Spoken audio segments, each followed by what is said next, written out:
Hoy 30 de mayo es la fiesta del Rey San Fernando. Quiero ofrecerle flores al corazón inmaculado de María, que es la fruta madura que Dios nos ofrece a cada uno de nosotros, que batallamos en las huestes de su linaje como antídoto divino al veneno de la manzana.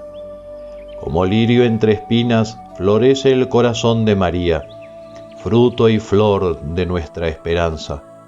Como las flores de los cactus y tunas, pencas y chumberas, picas puntiagudas florecida entre espinas, enhiestas bayonetas, tunas erizadas en miles de flechas, lanzas vegetales marcialmente ordenadas en defensa de esa flor, que es más fuerte que un ejército en orden de batalla, que hasta sería la envidia de las falanges griegas y las legiones romanas.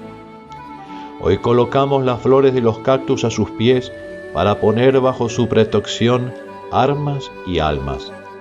En Andalucía, lejos de los vergeles, encontramos chumberas en cantidad suficiente para recoger muchas cestas con flores, para ofrecer a Nuestra Señora de Valme, pidiéndole que nos asista hoy como ayer en la batalla. Cuando el rey Fernando III asediaba Sevilla para su reconquista para los cristianos en el año 1248, se dio cuenta de que sus tropas empezaban a desmoralizarse por el cansancio del combate, así que invocó con estas palabras una imagen de la Virgen que llevaba consigo: «Valme, Señora, que si te dignas socorrerme en este lugar te labraré una capilla en la que a tus pies depositaré como ofrenda el pendón que a los enemigos de España y de nuestra fiel santa fe conquiste». En aquel momento clavó su espada en el suelo el maestre de Santiago, Pelay Pérez Correa, y brotó al momento un manantial que sirvió para calmar la sed de los soldados cristianos. Tras conquistar Sevilla, el monarca cumplió su promesa y construyó una ermita en el lugar mencionado, donde se encuentra la imagen de quien había invocado, y a sus pies el pendón arrebatado a los musulmanes. María siguió al frente de su linaje protegiendo sus huestes. Iremos ahora a otras tierras con las flores que nacen entre espinas erizadas de flechas y de lanzas, las flores de los nopales. La Virgen Conquistadora, que se encontraba en el monasterio de la Rábida, el mismo al que acudió Colón antes de hacerse a la mar en el puerto de Palos. Hernán Cortés le pidió al prior en donación la imagen para poderle invocar durante su campaña y tomar posesión del Nuevo Mundo, ya que el sumo pontífice Alejandro VI, en la bula apostólica Intercetera de 1492, había otorgado América a los reyes católicos con el fin de que fuera evangelizada. Es una imagen viajera, pues el tallista que hizo esta representación de la Madre de Dios la pensó para que pudiera ser colocada por los jinetes en el arzón de la silla de montar, hasta que llegara el momento de ocupar un altar doméstico. Los historiadores citan esta frase que Hernán Cortés dirigió a Alvarado, que llevaba precisamente la imagen de Nuestra Señora: «La Virgen será la conquistadora de estas tierras, y ella nos dará valor en las peleas y confianza en la victoria». Desde entonces la Virgen Conquistadora acompañó a Cortés en todas sus batallas, tanto en las horas de incertidumbre como en los triunfos. Acabada la conquista, Hernán Cortés entregó como obsequio esta imagen de Nuestra Señora al señor de Atlihuetzía, Gonzalo Axoquetecatl Cocomatzin, cacique de los tlaxcaltecas que habían colaborado con él en la conquista de México. Hoy se la venera en el convento de San Francisco, dentro de una hornacina de plata que encuadra el águila bicéfala de la Casa de los Austria, que a la sazón era la dinastía reinante en toda la hispanidad. María Santísima ha dado muchas más pruebas de amor de predilección por sus primogénitos en la fe, los tlaxcaltecas. En Tlaxcala se erigió la primera cruz y también el primer púlpito desde el cual se predicó el Evangelio. Allí recibieron el bautismo los 4 senadores de aquellos principados bajo el padrinazgo de Hernán Cortés. El acta de bautismo está grabada en la misma piedra de la pila bautismal y dice así: En esta fuente recibieron la fe católica los 4 senadores de la antigua República de Tlaxcala. El acto religioso tuvo lugar el año 1520, siendo ministro don Juan Díaz, capellán del ejército conquistador, y padrinos el capitán don Hernando Cortés y sus distinguidos oficiales don Pedro de Alvarado, don Andrés Tapia, don Gonzalo de Sandoval y don Cristóbal de Olid. A Mexicatzin se le dio el nombre de Lorenzo, a Xicotecatl de Vicente, a Tlehualtalzin el de Gonzalo y el de Citlapopocatl el de Bartolomé. Así lo refieren las historias escritas por Camargo, Torquemada y Betancourt. En esta tierra consentida de María Santísima, florecieron 3 flores martiriales. Allí virtieron su sangre los protomártires de América, Cristóbal, Juan y Antonio, que con su vida y su muerte dieron testimonio de su fidelidad a la pureza y a la fe. San Cristobalito murió arrojado al fuego por su padre, por destruir los ídolos que adoraba y derramar el pulque que le embriagaba. Murió perdonando a su padre y agradeciendo la gracia de ir al cielo. San Juanito y San Antoñito, que eran de noble linaje, por propia voluntad fueron a ayudar a los misioneros en su lucha contra los ídolos, y en esta tarea estaban cuando cayeron martirizados por unos paganos que no soportaban ver a sus paisanos convertidos en siervos fieles de nuestro Señor Jesucristo y de Santa María. No quiero dejar sin mencionar, aunque merecería una meditación aparte, las manifestaciones maravillosas del amor maternal de Nuestra Señora de Ocotlán hacia los tlaxcaltecas, que si no tuvieran las firmas de personas honradas y serias, notarios y hombres de autoridad, serían leyendas mitológicas, pero para nuestro consuelo tenemos pruebas teológicas de su amor y protección. Además, en Tlaxcala se venera la Virgen de la Defensa. Ante ella traemos también las flores de la nopalera. Se trata de una hermosa escultura tallada en madera, está posada sobre una columna, por lo cual se la identifica como la Virgen del Pilar. Pero aquí siempre se le dio el título que le asignó el conquistador ermitaño, Nuestra Señora de la Defensa, que tiene una historia singular. Alrededor de 1621 arribó a estas tierras del Nuevo Mundo un soldado que se inclinaba por la vida de oración. Pertenecía a la Tercera Orden Franciscana y se llamaba Juan Bautista de Jesús, cuyo apellido ignoramos.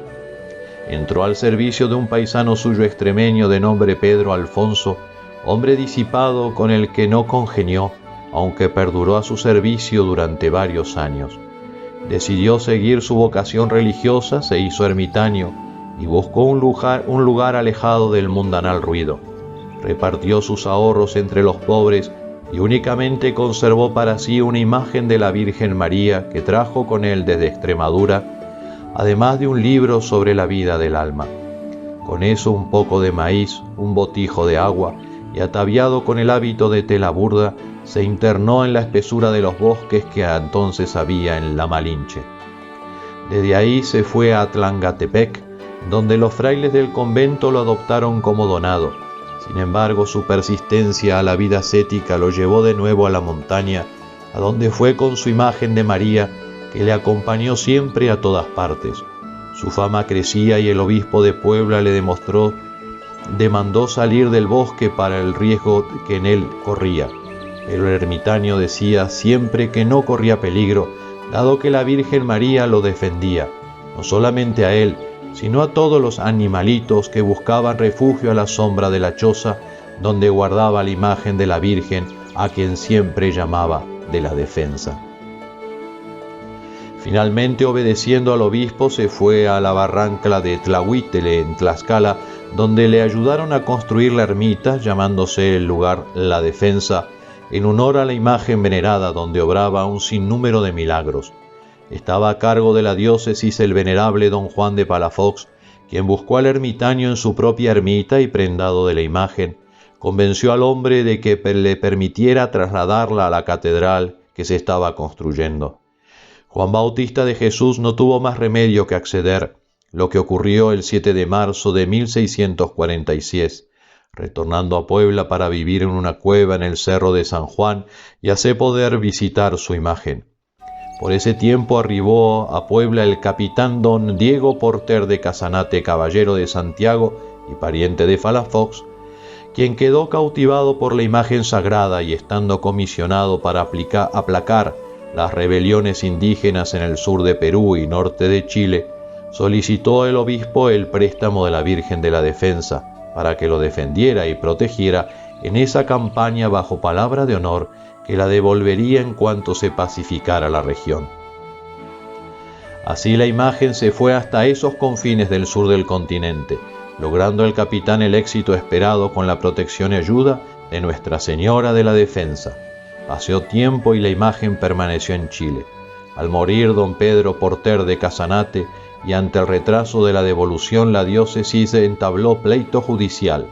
Pasaron 29 años hasta que salió la imagen y fue devuelta a tierras de Nueva España con una rica dote de plata y el título de generala.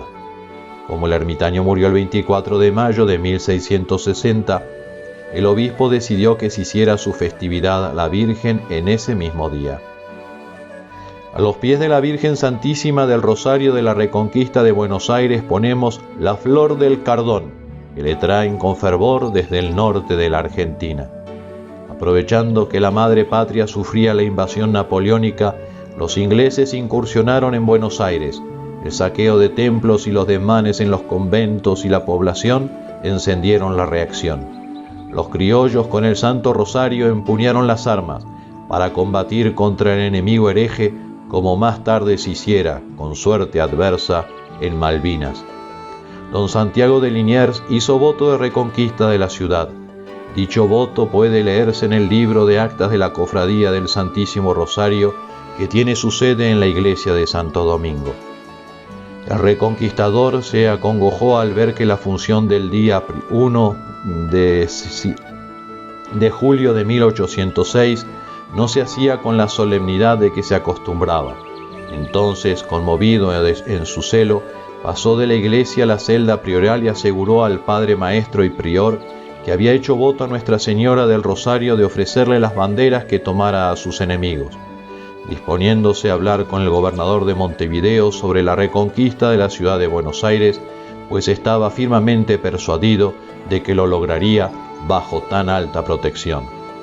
Don Santiago de Liniers, el 12 de agosto de 1806, después de haber nombrado a Nuestra Señora del Rosario generala de las tropas de la ciudad, dirigió el asalto a la Plaza Mayor para reconquistar Buenos Aires. La victoria fue rotunda y los ingleses fueron expulsados. Actualmente en la Basílica de Nuestra Señora del Rosario en Buenos Aires se encuentran las banderas que Santiago de Liniers ofreció a la Virgen tras apresarlas a los invasores ingleses.